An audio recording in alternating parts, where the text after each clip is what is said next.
Shalom, shalom. Selamat datang dan istilah kita berkumpul bersama-sama ya di tahun baru Chinese New Year ini. Dan disinilah tempatnya juga ya momentum di mana semua orang pada kumpul bersama-sama. Ada yang dari jauh katanya. Dan kemudian besok akan makan-makan. Saudara lihat inilah tempat yang paling luar biasa. Momentum yang paling indah karena seluruh keluarga kumpul bersama-sama. Keluarkan Bible saudara. Ayo Bible-nya dikeluarkan, boleh diangkat tinggi-tinggi Bible saudara. Ayo lambaikan Bible saudara tinggi-tinggi ya. Sebelum kita masuk firman Tuhan kita deklarasi dulu. Ayo kita tinggi-tinggi angkat Bible kita. Ayo katakan bersama dengan saya, dalam nama Yesus. Lebih keras lagi dong, dalam nama Yesus. Kitab ini tentang Yesus. Hanya Yesus. Dia telah bangkit dan hidup di dalamku. Aku disembuhkan, aku dipulihkan, aku diselamatkan. Dalam nama Yesus, semua saya katakan, amin. Tepuk tangan yang paling meriah bagi Yesus Kristus kita. Saya dorong saudara bagi pemimpin, diaken, diakones atau gembala family blessing. Ayo milikilah Bible dan bawalah Bible ini ke ibadah. Karena penting sekali. Karena kita mau berangkat dari sini dan saya percaya, harapan saya, saudara pulang di tempat ini, saudara bisa mendapatkan sesuatu yang dari pesan yang Tuhan sampaikan, terutama untuk keluarga kita semua. Baik, kita buka firman Tuhan sekarang di dalam Kejadian pasal yang kedua, ayatnya yang ke-8. Judul yang ingin saya coba sampaikan adalah Keluargaku Bahagiaku. Ya, Kejadian pasal 2 ayat 8 sampai 14. Yuk kita baca bersama-sama ayat 8. 1, 2, 3. Lalu Yahweh berfirman, lalu Yahweh Elohim membuat sebuah taman di Eden. Terus di sebelah timur, di sana dia menempatkan apa? Manusia yang telah dibentuknya. Katakan bersama dengan saya Taman Eden. 2, 3 katakan Taman Eden. Terus yuk. Dan Yahweh Elohim menumbuhkan dari bumi segala pohon yang menarik untuk dilihat dan baik untuk dimakan. Juga pohon kehidupan di tengah-tengah taman, serta pohon pengetahuan baik dan jahat. Dan dari Eden ada sebuah sungai yang mengalir untuk mengairi taman itu. Dari sungai itu terpancar menjadi 4 sungai-sungai. Nama sungai yang pertama adalah Pison. Itulah yang mengitari seluruh negeri Hawila, tempat yang ada emasnya. Terus, dan emas di negeri itu baik. Di sana pun ada damar dan apa saudara? Batu ake. Ya, nama sungai yang kedua adalah apa? Gihon. Itulah yang mengitari seluruh negeri Kus. Nama sungai yang ketiga adalah Tigris. Itulah yang mengalir di sebelah timur Asyur. Dan sungai yang keempat adalah Efrat. Saudara lihat dari kisah ini, dari keadaan ini kita bisa melihat seperti apakah desain awal daripada keluarga. Ya, kita semua di sini adalah seorang pria sebagai suami dan ada juga di sini istri sebagai seorang wanita dan anak-anak. Saudara lihat satu keluarga ini desain awalnya seperti apa? Kita bisa melihat dari kitab Kejadian ini. Karena ini adalah awal mula penciptaan. Bagaimana Tuhan menciptakan keluarga. Dan keluarga ini adalah sebuah keluarga, satu area yang sangat dilindungi oleh Yesus Kristus. Judulnya yaitu adalah Keluargaku Bahagiaku. Saudara lihat yang pertama, keluarga itu adalah sumber sukacita, ya kan? Sumber sukacita itu adalah keluarga. Kalau misal kita di tempat kerja alami tekanan, harus bisa mencapai target kata bos. Kau harus bisa bergerak di sini. Nah, mungkin di tempat kerja alami masalah. Tapi yang menarik adalah ketika dia pulang ke rumah. Ngelihat anak gitu ya. Lari kepada dia dan sambut. Papa sudah pulang. Wah, lari. Saudara, ini ada sebuah sukacita yang tersendiri. Kenapa kita bisa melihat itu terjadi? Karena sederhana. Family itu adalah sumber, a source of happiness. Sumber daripada kebahagiaan itu cuma satu. Keluarga. Kita sebagai wanita ngelihat laki kita ngelihat istri kita, itu senang saudara. Seperti ada suatu kebahagiaan tersendiri, sukacita, karena itu sumbernya. Lain sisi yang lain adalah kalau misal keluarganya sedang bermasalah. Keluarganya sumber sukacitanya sedang terhambat. Tidak bisa mengalir sebuah getaran-getaran yang membuat dia bisa mengalami tersenyum, kebahagiaan dan sukacita terhambat. Apa yang terjadi? Lihat, pekerjaan di kantor pasti akan berantakan. Lihat, pelayanannya pasti tidak akan jadi berkat bagi orang lain. Kenapa? Karena keluarganya, sumbernya alami persoalan. Itu sebabnya bulan ini dalam nama Yesus, semua keluarga Anda di sini, semuanya dipulihkan dan diberkati dengan dahsyat. Yang percaya katakan? Yang percaya katakan? Tepuk tangan yang paling meriah bagi Yesus Kristus kita. Yang kedua, keluarga adalah benteng, shelter. Ya, saudara bisa memperhatikan kalau misal di luar sana, orang pada mencari tempat yang aman. Bagaimana mereka bisa lari dari kejaran, ya, intimidasi, utang, debt collector mungkin. Pada saat di tempat toko sedang sepi semuanya, sedang dikejar-kejar oleh sebuah intimidasi. Kemana mereka perlu pergi? Orang seringkali mencari tempat aman, yaitu di mana? Ya di tempat yang semacam seperti pub atau karaoke. Mereka pikir karaoke itu adalah tempat yang bisa memberikan dia itu rasa tenang. Tapi nggak bisa. Tempat yang paling bisa memberikan benteng, luput dari panas-panas si jahat cuma satu, family, keluarga. Itu sebabnya saudara, saya ingin menyatakan bahwa kalau saat ini saudara sedang alami ketakutan di luar sana, engkau sedang ketakutan menghadapi hari esok, jawaban saya sederhana, tipsnya satu, pulanglah ke rumah. Pulanglah ke rumah. Karena ketika saudara di rumah, suami ketika ada istri itu menjadi antidot. Ya, menjadi antibody begitu. Istri kalau ada suami bisa tenang, nyaman. Anak-anak kalau misal broken home di luar sana sudah. Tidak usah mencari tempat pelampiasan. Cukup satu, pulang ke rumah. Duh, bagaimana saya bisa pulang ke rumah? Saya ngelihat kasih Bapa tidak saya temukan, jangan khawatir. Di gereja engkau mendapatkan kasih Bapa surgawi, engkau pulang ke rumah. Sehingga yang terjadi adalah keluarga Anda akan dipulihkan dengan sangat luar biasa. Pulang, home, itu sangat bagus. Pulang ke rumah daripada kabur-kabur kemana-mana, tidak jelas, lebih baik satu aja, pulang ke rumah. Karena rumah itu adalah benteng yang bisa membentengi saudara dari serangan-serangan si jahat. Amin. Nah yang ketiga, saya akhiri di sini, yaitu adalah tempat pelatihan tentara Kristus. Itu adalah keluarga.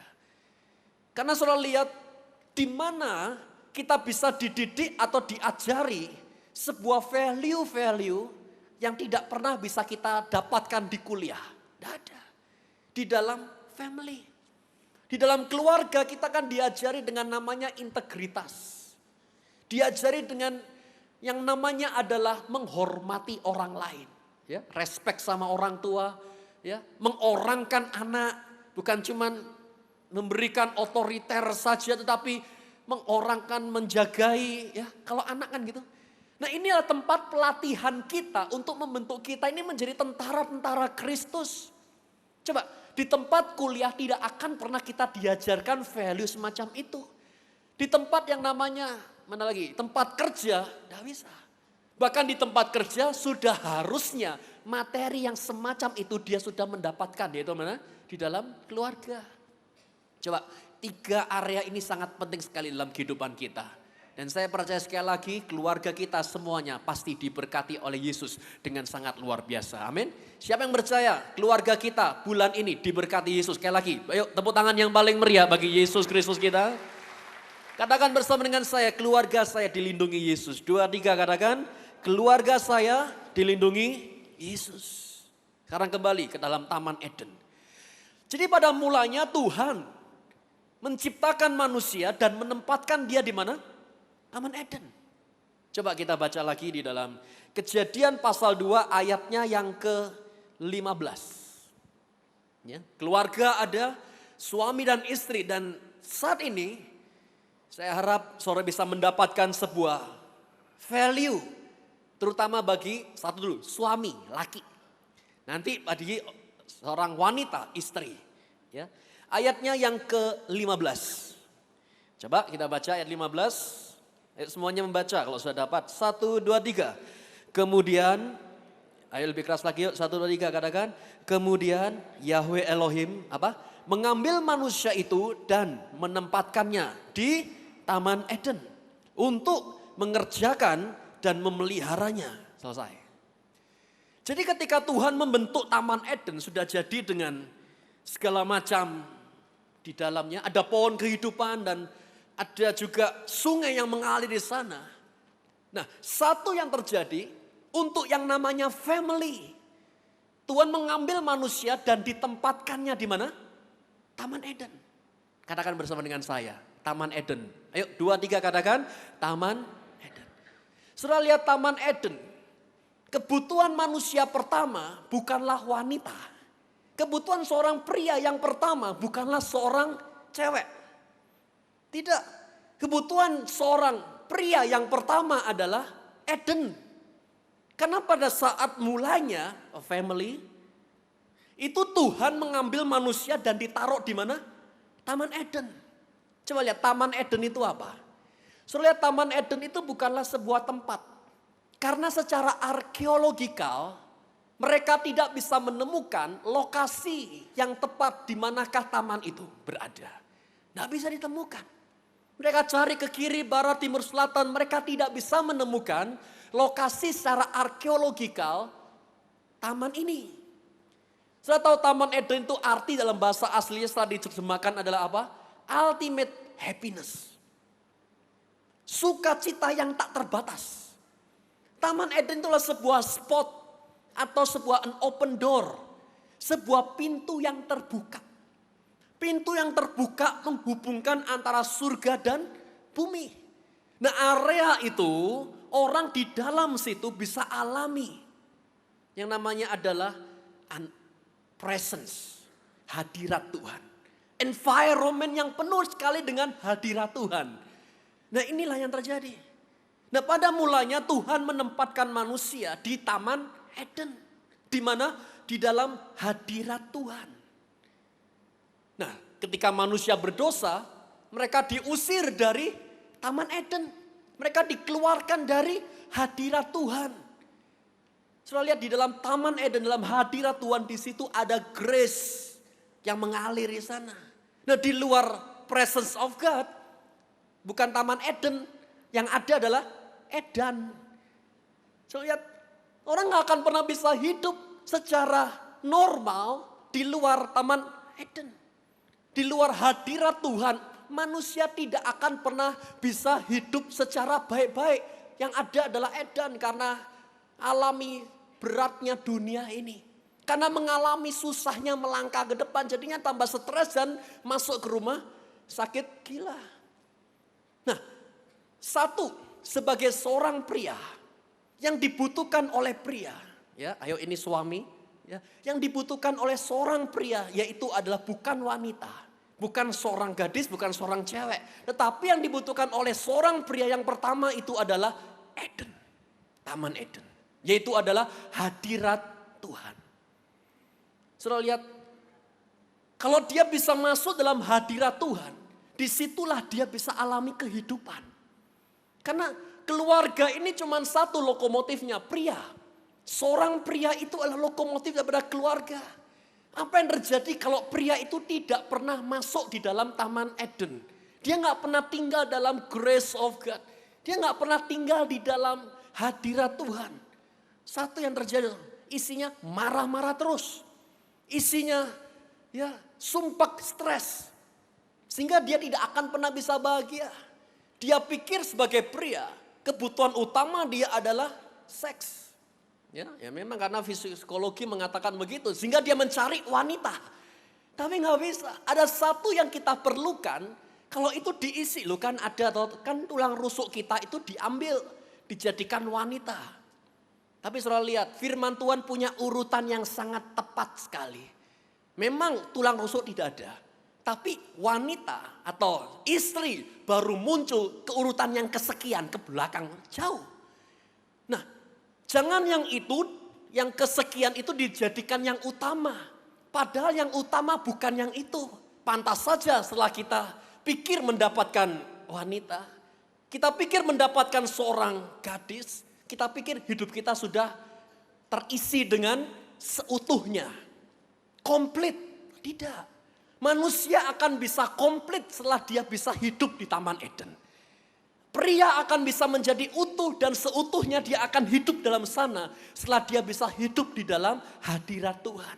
Selama dia tidak pernah bisa hidup dalam hadirat Tuhan, saudara tahu yang terjadi? Dia akan selalu kosong. Dia akan selalu hampa. Maka dari itu dia akan cari dengan hobi. Dia cari dengan minuman. Dia cari dengan hangout kemana. Karena gak bisa. Seorang pria, come on, as a husband, sebagai seorang suami, kebutuhan kita yang pertama, Tuhan menempatkan kita di mana? Di Taman Eden. Dan saya percaya dalam hadirat Tuhan tersedia apa? Pohon kehidupan, Yesus. Di situ ada sungai yang mengalir. Sungai itu ada emasnya. Saudara tahu? Di situ ada kemakmuran, ada kesehatan, ada kebahagiaan, ada batu akik, kemuliaan. Semua akan saudara dapatkan di dalam Taman Eden, dalam hadirat Tuhan.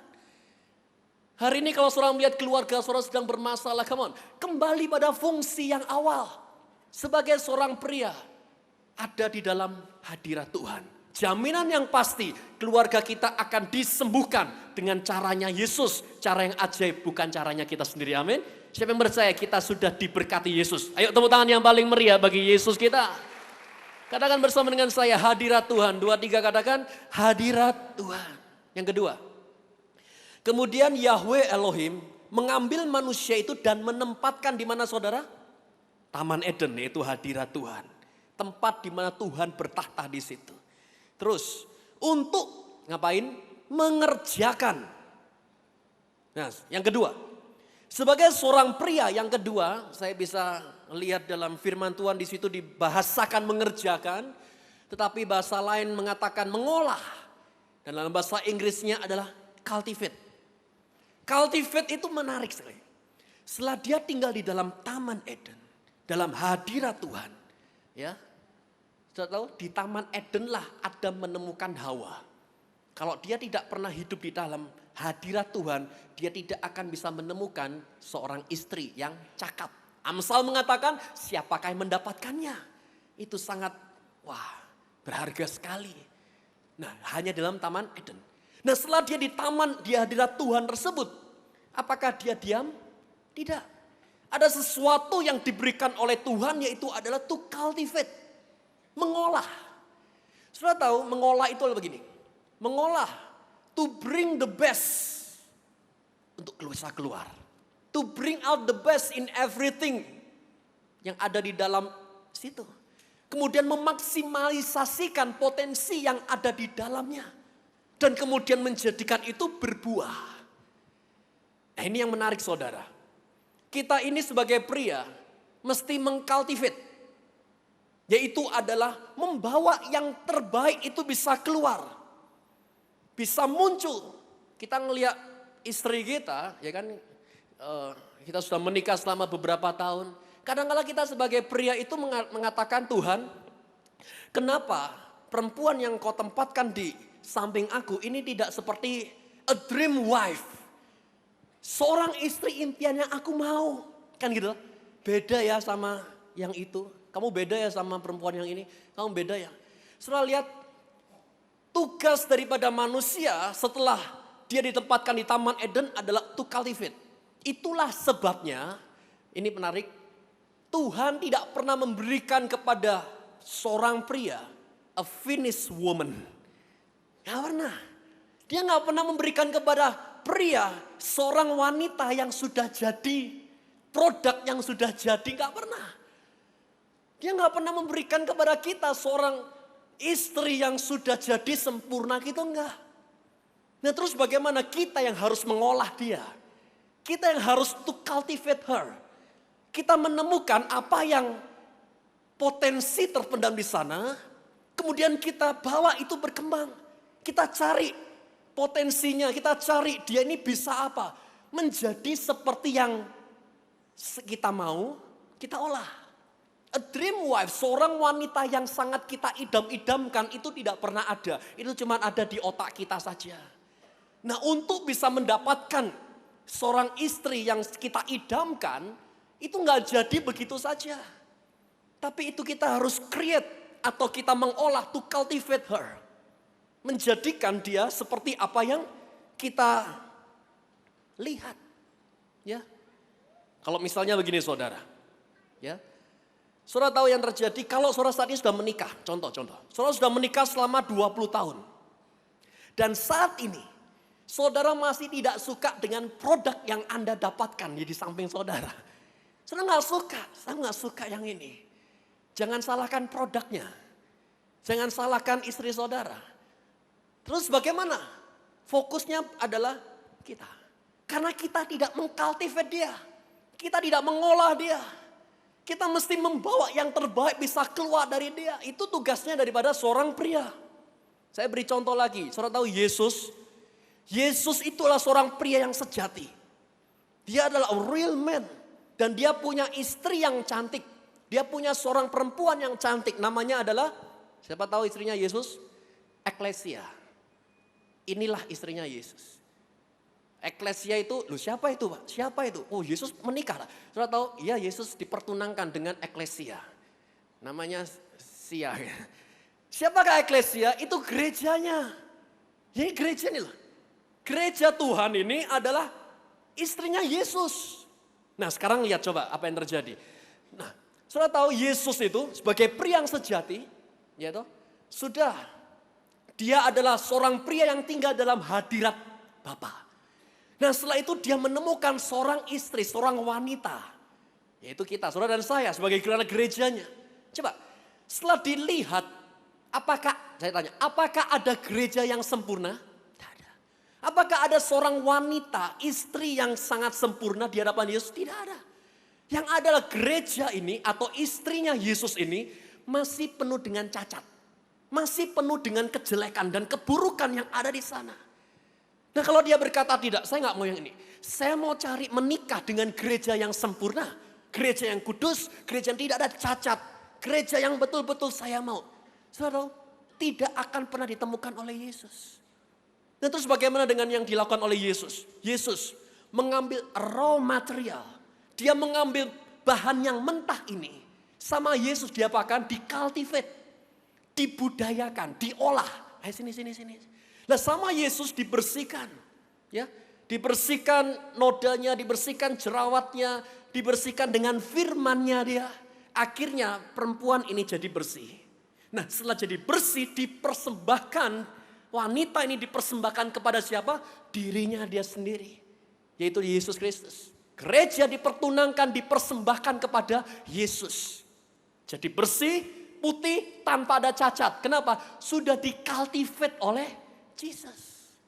Coba lihat di sini. Yang salah mana? Produknya atau yang mengcultivate? Nah, itu sama dengan kita. Itu sebabnya Yesus berkata, "Come on husband, cintailah istrimu seperti aku mencintai istriku." Gerejanya. Ayo suami, cintailah, cultivate dia. Seperti aku mengcultivate istriku. Coba lihat gereja YAS. Di sini aku membuat yang terbaik bisa muncul. Ada potensi-potensi terpendam muncul. Jadi gereja ini nanti akan dipertunangkan, dipersembahkan tanpa ada cacat sama sekali. Amin.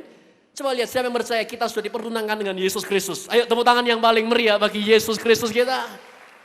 Nah sekarang begini. Sekali lagi saudara, kalau saudara melihat produk saudara 20 tahun menikah dan kau masih tidak suka dengan dia. Saudara nggak suka dengan gaya, kau nggak suka dengan badan yang gemuk dan besar begitu. Jangan dikritisi. Tapi seperti Yesus lakukan apa? Dicultivate dia. Contoh sumpama, kita punya istri gemuk gitu. Nah, waktu dia punya istri gemuk di rumah, jangan dimarahin terus. Kamu ini sudah gemuk, jelek, hidup lagi. Nah, sampai kapan kamu hidup gitu? Wah, kamu beda ya sama yang ini, kamu beda dengan... Jangan saudara. Lihat, Yesus tidak pernah membanding-bandingkan istrinya dia dengan gereja lain. Tidak pernah. Yesus tidak pernah membandingkan gereja A dengan gereja B. Dia betul-betul membawa yang terbaik. Lah terus bagaimana? Coba, kalau kita melihat seperti itu, kita berkata, besok bangun pagi. Pada saat saudara bangun pagi, ayo sayang, bangun pagi sayang. Ada apa? Ayo, aku hari ini mau mengcultivate kamu. Aku mau mengolah kamu. Ayo kita jogging sama-sama. Ya, lu coba lihat, ini kita sebagai pria mengcultivate dia, kita mengolah dia, kita mengerjakan dia. Membawa yang cantik di dalam dirinya, the inner beauty itu bisa keluar dan terekspos. Ayo olahraga, ayo nge-gym sama-sama sayang. Ayo, kamu itu ya, wah cantik seharusnya. Kamu tuh cantik seharusnya. Ayo olahraga. Kalau misalnya seorang lihat istri saudara ya sedang nggak punya baju atau nggak punya pakaian gitu, cultivate dia. Ajak dia ke toko dan kemudian belikan dia baju dan saudara yang bayar itu. Dengan berkata, aku mengcultivate kamu. Aku membawa yang terbaik dari dalammu bisa keluar. Aku membawa yang cantik di dalammu bisa muncul. Kemudian engkau mempersembahkan dia untuk diri saudara sendiri. Lo coba lihat. Itu seperti Yesus caranya. Jadi kalau kita orang lihat, ya inilah kita yang mengerjakan. Kita ini yang mengolah seperti Yesus. Sehingga coba istri kita dandan itu untuk siapa? Bukan untuk pria lain, bukan? Dia dandan untuk diri kita, untuk suami. Kita melihat, wah, saudara lihat, wah ini cantik. Menurut saudara dia cantik, ya enggak masalah. Kan dia cantik bukan berdasarkan karena orang lain, tapi karena saudara sendiri. Kalau saudara suka dia seperti itu, ya seperti inilah wanita yang saya idam-idamkan. Saudara ciptakan. Jika saudara ciptakan, itu yang terjadi. Dan saya sangat percaya, hari ini suami istri alami hubungan yang penuh dengan kasih mesra yang Tuhan berikan dengan sangat dahsyat. Amin. Ayo tepuk tangan yang paling meriah bagi Yesus Kristus kita. Yang pertama, seorang pria tinggal dalam hadirat Tuhan, Taman Eden. Kedua, dia cultivate. Nanti yang di sini istri-istri, ayo baby, cultivate aku baby. Ayo ajak aku ke mall baby. Sudah cultivate dia. Yang ketiga yaitu adalah firman Tuhan berkata begini, ayo kita balik. Nah ini kalau nggak ada Bible kan repot toh, susah ngikutinya. Di Taman Eden untuk mengerjakan, to cultivate, mengembangkan. Maka dari itu pria mengembangkan gereja, melihat apa di dalamnya itu bisa muncul dan yang terbaik bisa keluar. Dan memelihara. Memelihara bahasa Inggrisnya, to guard, to take over atau take care. Saudara lihat menjaga, to protect. Seorang pria berikutnya, peranan pria yang ketiga yaitu adalah menjaga. Ya. Menjaga itu adalah karena begini. Kenapa Tuhan memberikan kepada kita sebagai pria tulang yang kuat, otot yang penuh dengan power gitu. Kenapa? Untuk menjaga dia, menjaga istri kita, melindungi dia. Kenapa Tuhan sangat besar kuasanya untuk melindungi istrinya? Ya kita ini, untuk melindungi yang dicintainya. Kenapa Tuhan punya power yang sangat dahsyat? Sampai dia berkata, yang ini ya jangan diotek-otek, yang di sini jangan diapa-apain. Di sini adalah kecintaan, ini kesayanganku katanya. Yang dia, ya itu kesayanganku, kesayangan. Tuhan lalu berkata yang gereja ini kesayangan saya. Jadi dengan power, dengan tangan, dengan apapun yang dia bisa, dia menjagai gerejanya. Nah kita sebagai pria menjaga, bukan dengan tangan kuat kita menganiaya, kita memukuli dan kita, bukan, menjaga. Dan yang terakhir yaitu adalah, saudara tahu, ayo kita lanjutkan, menjaga. Ya, ayat 16, Kejadian 2 ayat yang ke-16. Ya. Ayo kita baca sama-sama. 1, 2, 3. Dan Yahweh Elohim memberi apa saudara? Perintah kepada manusia dengan berfirman, dari segala pohon di taman ini engkau dengan bebas boleh memakannya. Tetapi dari pohon pengetahuan baik dan jahat engkau tidak boleh memakannya. Karena pada hari engkau memakannya, engkau pasti akan apa? Mati. Yang keempat, seorang pria atau suami. Yang keempat yaitu adalah firman. Saudara perhatikan bahwa di sini Tuhan memberikan firman pada saat itu tidak ada wanita yang ada. Nggak ada Hawa di sana. Tuhan memberikan perintah firman itu kepada seorang pria. Jadi tugas yang keempat sebagai a man itu mengajari istri kita, mengajari wanita kita firman Tuhan. Ini penting sekali. Seorang pria kalau misalnya kadang-kadang ada diskusi antara suami dan istri bukan? Dan kemudian istrinya tanya, menurut kamu gimana? Kalau misalnya perkara yang satu ini kelihatannya kira-kira cocok tidak? Kalau misal kamu, pendapatnya kamu bagaimana? Kita sebagai suami berkata, menurut kamu saja bagaimana? Menurut kamu gimana? Kita balik tanyakan. Gak bisa. Setelah lihat saat itu istri kita atau wanita kita ini sedang menanyakan direction. Sedang menanyakan sebuah arahan. Nah kita sebagai seorang pria mengajarkan firman dengan memberikan arahan kepada dia.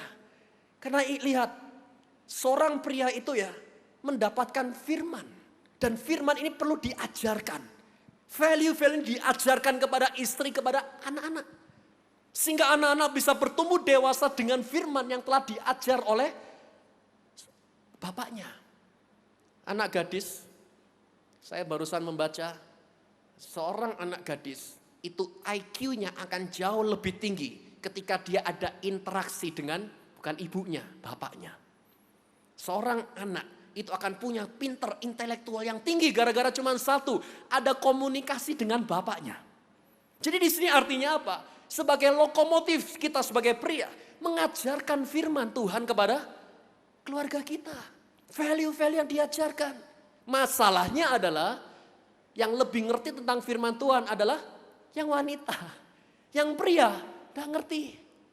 Lihat, sebagai pria bukan kerja, tidak. Peranan pria dalam keluarga yang berbahagia adalah satu, dia hidup di dalam Taman Eden. Dua, dia bisa mengcultivate. Ayo, apapun yang dipercayakan sama dia, diolah oleh dia menjadi yang terbaik di dalam itu bisa muncul dengan ciamik. Yang ketiga, dia jaga, dia pelihara. Yang keempat, dia ngajarkan firman Tuhan. Nah ini yang menarik, coba kita baca firman lagi ya. Terus ayat yang ke-18 semuanya baca. Momen musik boleh maju ke depan. Ya. Ayatnya yang ke-18, 18 ya. Ayo semuanya baca ya. Yahweh 1 2 3 baca. Yahweh Elohim berfirman apa? Tidak baik kalau manusia itu seorang diri saja. Aku akan menjadikan apa saudara? Seorang penolong baginya sebagai pasangannya. Pertanyaan saya. Firman Tuhan berkata, tidak baik kalau manusia itu seorang diri saja. Tidak baik kalau pria itu seorang diri saja. Maka dari itu aku akan memberikan penolong. Penolong istri baru muncul setelah dilihat tidak baik kalau ini pria sendirian saja. Pertanyaan saya, pria yang mana yang tidak baik kalau sendirian? Pria yang mana yang tidak baik kalau sendirian? Tadi saya berkata seorang pria ditempatkan di Taman Eden dalam hadirat Tuhan. Dua, seorang pria bisa mengcultivate. Yang ketiga, seorang pria bisa menjaga, melindungi. Yang keempat, seorang pria bisa mengajarkan firman Tuhan. Nah, di situ Tuhan berkata, tidak baik kalau pria itu seorang diri saja. Mana coba? Loh, mana? Main musik. Septian, boleh maju sini. Septian, hap, cepat. Septian, lari sini. Ini adalah seorang pria. Ya, pria. Is it? Yes. Ya, pria. Sudah menikah belum? Belum. Nah, dia ini adalah seorang pria yang dimana dia ini hidup di dalam Taman Eden. Dalam hadirat Tuhan. Kedua, pria ini mengcultivate. Dia ngelihat apa yang ada dikembangkan sama dia. Jadi dia ini kalau misal ada seorang wanita yang dekat sama dia, berhati-hati. Sebab oleh dia akan dikembangkan. Perempuan itu akan jadi lebih cantik, lebih rohani, lebih dewasa. Amin. Semua wanita katakan. Ya. Yang ketiga, dia sebagai pria dikatakan menjaga, ngurusi, melindungi. Yang keempat, sebagai pria dia ngapain? Mengajarkan firman Tuhan. Firman berkata, tidak baik kalau pria yang ini sendirian saja. Amin. Amin. Tepuk tangan yang paling meriah bagi Yesus Kristus kita. Lain satu hal, lain sisi saudara. Kalau kita melihat ada seorang pria, contohnya seumpama. Ini adalah pria yang tidak, saya kasih contoh lain. Cornel boleh maju ke depan. Hap, Cornel. Cornel maju ke depan. Gak ada Cornel. Habis. Ya sini. Boleh maju semua, saya sudah selesai kok. Seumpama saudara, ini seumpama saja. Ada seorang pria yang dimana satu, sini. Pria yang ini, dia tidak pernah tinggal dalam hadirat Tuhan. Dia tidak pernah hidup di Taman Eden. Kedua, Dia nggak bisa mengcultivate. Dia ngelihat sesuatu nggak dikembangkan, tidak dibawa the best. Di dalamnya bisa keluar. Dan yang ketiga, dia tidak bisa menjaga. Dan yang keempat, dia tidak bisa mengajarkan firman Tuhan. Maka firman berkata sangat bagus sekali kalau dia ngapain? Sendirian. Is it? Saudara nangkap apa yang saya coba sampaikan? Nah kita sebagai pria, sebagai a family, as a lokomotif. Saudara ini sangat penting sekali. Hidup dalam hadirat Tuhan. Itu penting. Karena saudara tahu apa yang saya coba sampaikan. Istri itu adalah gereja. Yesus adalah pria tersebut. Karena wanita itu 100% receiver. Seorang pria 100% giver. Kalau wanita cuma satu, nerima saja. Dia terima dan terima. Kalau pria itu memberi. Dan pada saat dia beri, sama wanita dibawa dan dimultiplikasikan. Nah peranannya seperti ini saudara. Jadi apa yang saya coba katakan adalah Yesus itu memberi pada kita. Ya, tidak baik Yesus itu sendirian saja. Karena dia selalu menjaga kita, dia selalu tinggal dalam Taman Eden. Dan yang terjadi juga dia ya mengcultivate kita. Dan kita ini betul-betul diajarkan firman Tuhan. Kalau kita bawa sistem ini dan kita bawa di dalam keluarga kita, yang terjadi adalah keluarga kita betul-betul akan alami damai sejahtera yang luar biasa. Karena dalam Taman Eden ada anugerah yang Tuhan sediakan buat kita semua. Amin. Siapa yang percaya kita diberkati Yesus? Ayo tepuk tangan yang paling meriah bagi Yesus Kristus kita. Kalau wanita cuma dua saja. Wanita yang kedua, yang pertama adalah seorang wanita itu adalah seorang penolong. Menolong. Aku akan jadikan kau seorang penolong. Saudara, penolong itu adalah yang bantu. Jadi kalau penolong, dia bukanlah yang punya sumber. Dia cuma bantu. Yang punya sumber pria. Pria punya sumber, punya visi, punya arahan. Nah yang di sini cuma satu. Bukan membunuh visinya dia. Bukan mengatakan, engkau tak bisa. Jangan. Tapi seorang wanita penolong. Jadi gak boleh ngatur saudara. Yang di sini dia ini membantu pria ini untuk sampai kepada visi yang telah di dalam hatinya. Kan sama tahu gereja, Tuhan visimu apa Tuhan? Kami jalan sama-sama. Loh kan sama saudara. Seorang wanita karena dia penolong cuman satu saudara nanya sama dia. Menurut kamu visimu apa? Gerakmu gimana? Semakin Anda bertanyakan pertanyaan kepada suami saudara, semakin engkau tahu kemana dia jalannya. Karena seringkali wanita bukan menanyakan pertanyaan, tapi ngatur dia. Kok kamu gak kerja? Kok kamu di rumah nganggur gini? Kamu itu sama seperti papaku, sama-sama nganggur. Wah malah kan kamu lebih parah, kamu lebih buruk. So lihat ini seperti menghancurkan manhoodnya dia. Sebagai wanita tanya dia, help him, bukan kill him.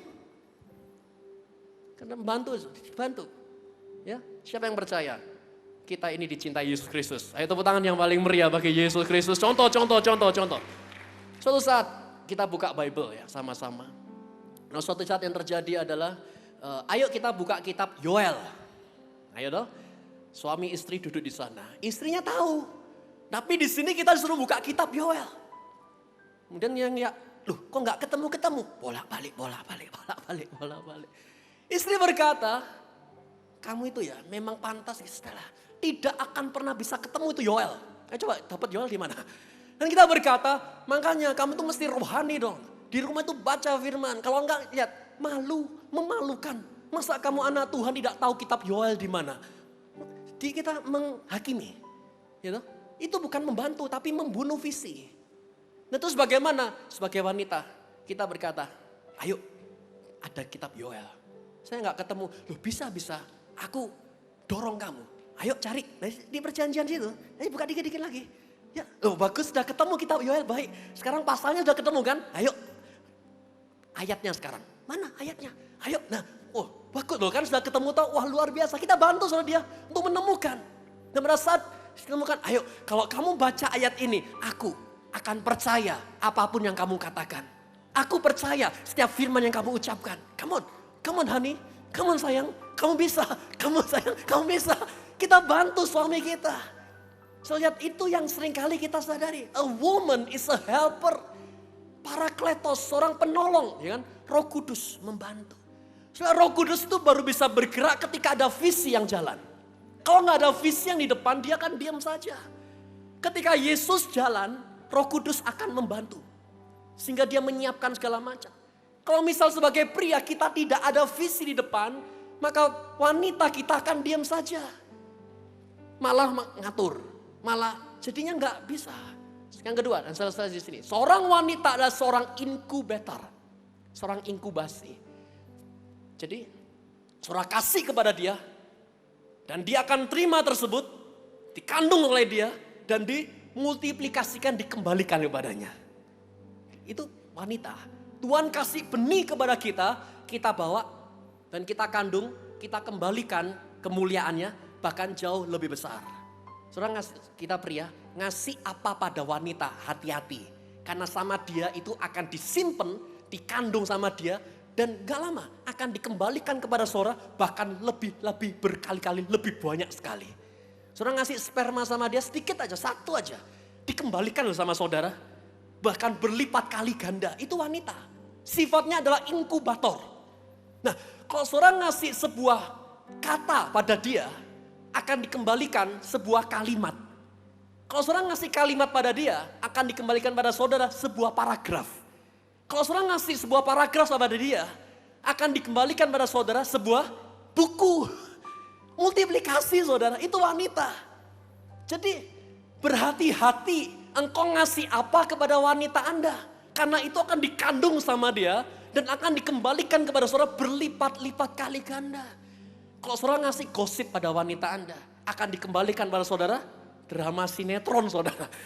Akan dikembalikan berlipat kali ganda. Nah sebagai wanita berhati-hatilah untuk menerima benih kepada kita. Jangan terima gosip yang dari luar. Jangan menerima kecemasan. Nah seringkali kita menerima benih yang gak benar. Dan kemudian kita berikan kepada suami kita dengan cara mengintimidasi. Kamu itu tidak seperti ini, kamu tidak seperti ini, gak bisa. A family peranannya harus sesuai dengan yang Tuhan desain. Ayo pria coba, ayo sebagai pria. Satu, seorang pria tinggal di mana? Taman Eden. Kedua, dia cultivate, mengembangkan, bring the best is yet to come. Yang ketiga, jagai, memelihara. Yang keempat, firman Tuhan, ngajar. Kalau wanita cuma dua. Yang pertama, a helper, membantu. Bukan membunuh visi laki kita bantu dia sampai jadi. Kamu Nani, aku percaya. Meskipun saya tidak nututi imanku, tapi aku tetap percaya bahwa kamu bisa. Bantu dia. Daripada, ya kalau misalnya nggak dibantu dia repot saudara. Ya, yang kedua, inkubasi. Apapun yang kita kasih kepada wanita kita, itu akan dikembalikan berlipat kali ganda. Nah anak-anak, peranan anak-anak cuma satu. Ada kasih Bapa yang selalu menyertai mereka semua. Amin. Siapa yang percaya kita disertai Yesus Kristus? Ayo tepuk tangan yang paling meriah bagi Yesus kita.